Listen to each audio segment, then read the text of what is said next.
The Manahau barge successfully refloated after stranding.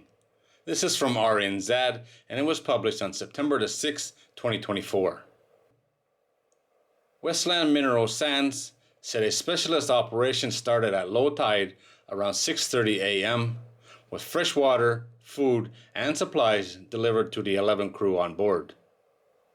She was successfully refloated just after midday. The barge's hull was deemed intact, there were no leaks, and it was towed to Nelson. The Wetland Mineral Sands Managing Director said the company was grateful for the community's support and understanding since the Manahau ran aground. He was also thankful for the support of the Maritime New Zealand and local authorities and the salvage operator for their work. From the night the Manahau ran aground on Carter's Beach, we have pulled together the best resources and the best recovery team available in New Zealand to run a world-class operation with no risk to the crew or to the environment, and they delivered.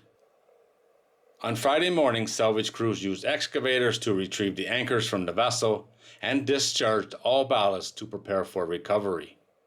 When the salvage master was satisfied the necessary equipment was in place and the conditions were right, there was no risk to the crew or the environment, he gave the green light to begin the operation. The barge was towed off the beach by the offshore tug MMA Vision, with a Black Hawk helicopter used to carry the other end of the heavy braided tow rope to the barge. The MMA Vision's captain waited for the incoming tide to bring more water under the barge, slowly taken up the strain on the tow rope and gently pulled the Manahau off the beach to safety. Maritime New Zealand's commander Nick Cortell said it was pleasing to see the Manahau leave Carter's Beach. The operation had been well managed and in sometimes difficult conditions.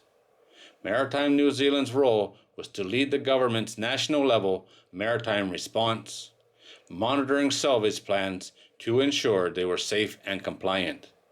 A team of 10 people had been on the ground in Westport, and a larger team, including the National Maritime Controller, were providing support out of Wellington. The team will now support local remediation efforts. The vessel's class society will need to inspect and provide insurance that the suitable repairs have been made before it can be released.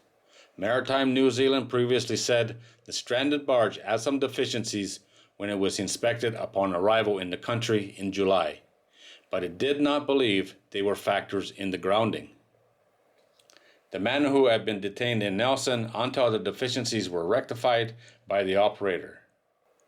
It then arrived on the west coast in mid-August to begin shipping mineral sands mined at Cape Foulwind from Westport to Nelson.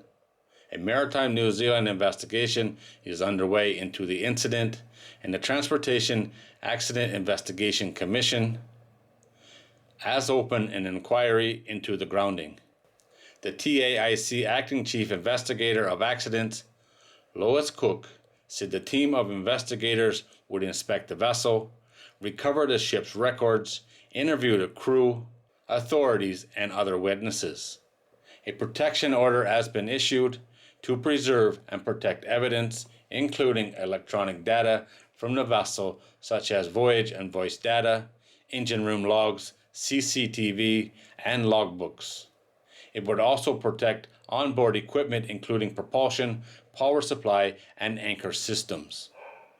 Westland Mineral Sand said it had also engaged an independent expert to help understand how the incident had occurred, and their investigation was well underway.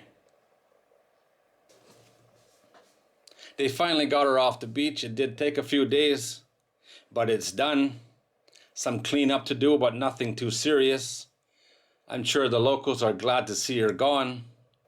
And now all the experts need to figure out what went wrong here and prevent it from happening again. I'm sure there will be a report issued at some point on exactly what went wrong. But those reports normally take months and sometimes years before we get to see them.